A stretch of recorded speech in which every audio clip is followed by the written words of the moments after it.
Following the explosive battle at Babylon 5, the Civil War settled into a stalemate.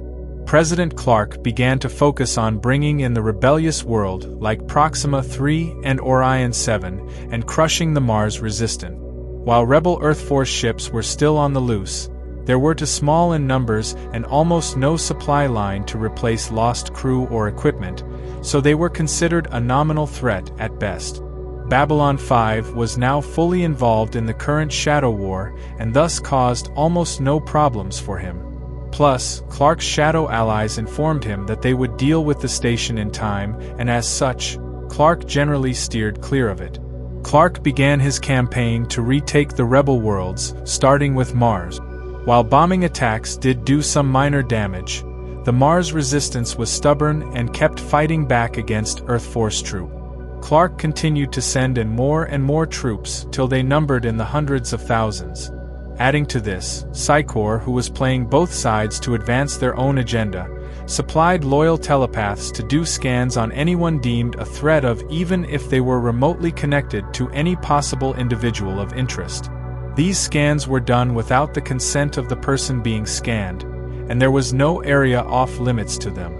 A simple person could be scanned just for walking down the street, and some telepaths would invade the minds of people involved in personal activities just for their own amusement.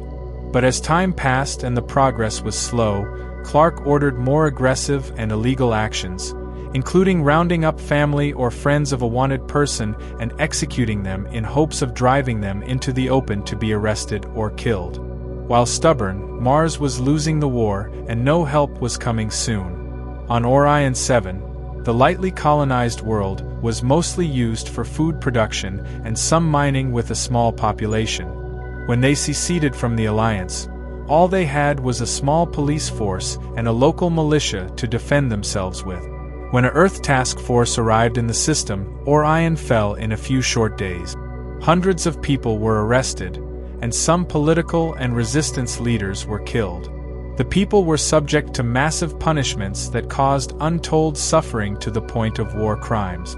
Where Orion 7 was not able to protect itself from President Clark's forces, Proxima 3 fared only slightly better. Proxima was a rich colony with a massive industrial base and a large population. They had a few months to prepare for the inevitable attack. That attack came in the form of 6 Omega destroyers. These ships quickly destroyed the orbital defense and laid a full siege on the planet. The attacks began with unrestricted orbital bombardment on both civilian and rebel targets while being careful not to damage any of the valuable mining or industrial site. Clark didn't care about the people. He just wanted to make sure he could still use the planet's industrial infrastructure for his own gain. The attacks lasted for weeks. Then came the ground troop. Tens of thousands of combat veterans landed on the surface and began a reign of terror on the planet's people.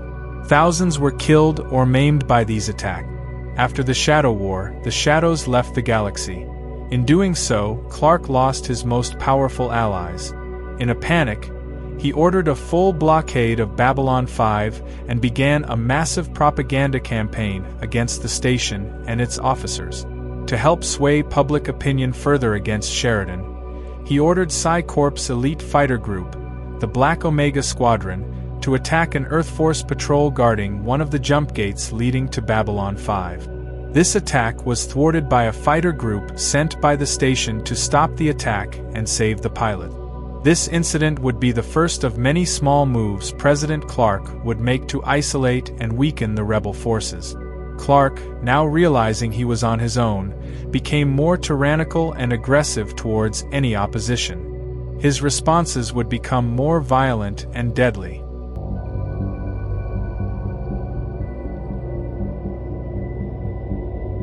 During the Shadow War, Captain John Sheridan was unable to make any efforts to stop Clark from his illegal actions. As the Shadow War escalated to both Vorlon and Shadows began to employ planet-killer weapons, liberating Earth became a lower priority for him. It wasn't till the Vorlons and the other ancient races left the galaxy forever that he could now focus on stopping Clark. Before the war started, the Minbari religious and worker caste constructed a large fleet of new warships called the White Stars. These ships were built to include Vorlon technology and were very fast, extremely agile, and possessed a powerful weapons array. These ships formed the backbone of the Army of Light, manned by an elite group of warriors called Rangers. Minbari Ambassador Delenn was their leader, but gave overall command of the new fleet to Captain Sheridan to fight the Shadows. During the Shadow War, Captain Sheridan was able to bring the League of Non-Aligned Worlds under a united banner to fight the Shadows. This alliance gave him a great deal of influence and understanding of League politics and mindset. Using their paranoia and the weakened state of their military following the war, he was able to convince them to put several White Star attack ships on their borders to protect them from raiders and a race called the Drak, former servants of the Shadows. This alliance would lay the groundwork for the future interstellar alliance. Following the withdrawal of the Shadows, Sheridan began to send agents to Mars to make contact with the Resistance there as well as launch his propaganda campaign called the Voice of the Resistance. This broadcast was able to reach as far as Earth, Minbar, Narn, and even Centauri Prime. Unlike Clark's system, the VOR was anchored by Babylon 5's second-in-command, Susan Ivanova. Through her only the truth was broadcast. Her transmissions gave a beacon of hope to worlds struggling to fight off Clark. Another advantage the rebels had was that B5 became a rally point for rebel Earthforce ship. As ships like the Alexander searched and found other rebel ships, some in bad shape, they were directed and sometimes towed the Babylon 5 for repairs, resupply, and medical aid for their crews. Among these ships were the Explorer-class Cortez, 3 Omega destroyers, 4 Hyperion cruisers, a Nova dreadnought, 2 Hermes transports, and an Avenger carrier, as well as several ships from the Belt Alliance. Sheridan was also able to bring several raider groups to his side by offering them protection and a full pardon after the war, provided they don't harm the crews of any ships they capture and give all cargoes to the rebels.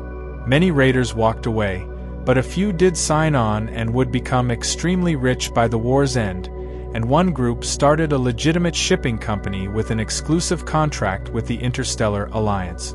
But for now, Sheridan was in no rush to restart another shooting war. As with President Clark, both sides choose to wait the other one out until their next move.